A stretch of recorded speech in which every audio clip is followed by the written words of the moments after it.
కేసీఆర్ అంటే ఒక ఉద్యమ నాయకుడిగా మాకు గౌరవం ఉంది. దానిలో ఏమాత్రం అమరికలు లేవు. కానీ ఫోన్ ట్యాపింగ్ విషయంలో నేను పీసీ అధ్యక్షుడిగా మొదటి నుంచి కోరుతా ఉంది. ఫోన్ ట్యాపింగ్ అనేది అత్యంత హేయమైనటువంటి నేరము. ఈ నేరంలో ఎవరు భాగస్వామిలో తేలాల్సిన అవసరం ఉంది. ప్రజలు కోరుకుంటా ఉన్నారు. ఇప్పుడు కేసీఆర్కి నోటీసులను మీరు చెప్తా ఉన్నారు, నాకు ఇంకా సమాచారం లేదు. ఒకళ్ళు ఇచ్చినా కూడా పారదర్శకంగా విచారణ జరగాలి. ఆనాడు 10 ఏళ్లుగా ప్రతిపక్ష నాయకుల మీద, పారిశ్రామికవేత్తల మీద, ఎమ్మెల్యేల మీద, కొంతమంది సినీ తారల మీద జరిగినటువంటి ఫోన్ ట్యాపింగ్ విషయం బహిర్గతం కావాల్సిన అవసరం ఉంది. కాబట్టే రాష్ట్రంలో కాంగ్రెస్ ప్రభుత్వం వచ్చిన తర్వాత రేవంత్ రెడ్డి గారి నేతృత్వంలో దీని మీద సిట్ వేసి విచారణ ముందుకు తీసుకెళ్తా ఉన్నాను. దాంట్లో భాగంగానే మాలాంటి వాళ్ళం చాలామంది వెళ్ళి వాంగ్మూలం ఇవ్వడం జరిగింది. దాదాపు 560 చిల్లర పైన వ్యక్తుల మీద ఫోన్ ట్యాపింగ్ జరిగినట్టుగా సమాచారము.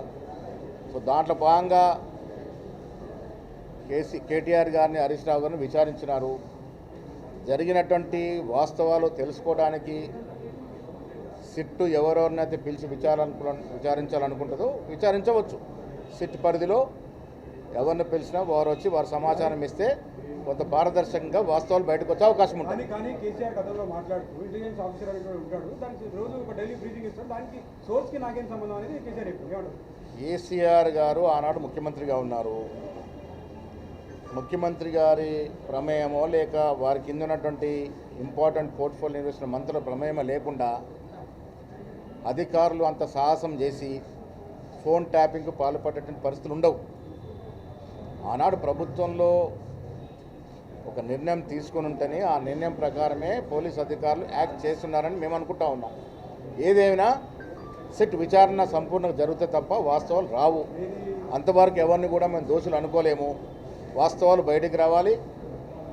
ఈ విచారణ పరిపూర్ణంగా జరగాలి. అప్పుడు ప్రజలు కోరుకునే విధంగా వాస్తవాలు బయటకు రావాలి. సరే, ఎవరు బీజేపీ అన్నా టీఆర్ఎస్ నాయకులు ఎవరు ఏమన్నా ప్రజలు కోరుకుంటున్నది ఫోన్ ట్యాపింగ్ వ్యవహారంలో వాస్తవాలు బయటికి రావాలని. ఆ దశగానే మా ప్రభుత్వం కూడా సిట్ విచారణ విచారణ వేసింది. సిట్ వారి పరిధిలో వారు విచారణ చేస్తూ ఉన్నారు. ఇప్పుడు 2.5 ఏళ్ల తర్వాత ఇంకా రాజకీయ కక్ష అనే అంశం ఎక్కడికి వస్తుంది?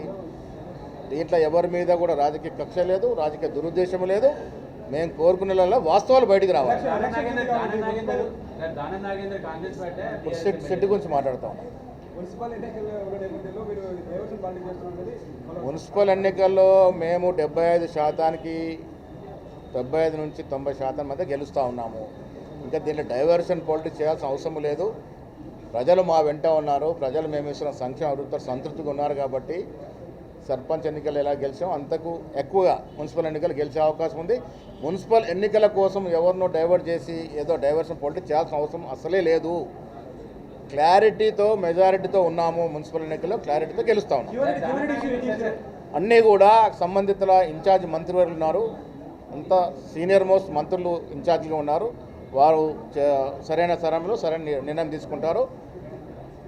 టికెట్ల పంపిణీ, బీ ఫార్ముల పంపిణీ కూడా ఇన్ఛార్జ్ మంత్రి గారు అక్కడ ఉన్నటువంటి డీసీసీ అధ్యక్షులు, సిసిసి అధ్యక్షులు, కాంటెస్టెడ్ ఎమ్మెల్యేస్ క్యాండిడేట్స్తో సంప్రదించి ఒక సరైన నిర్ణయం తీసుకుంటారు.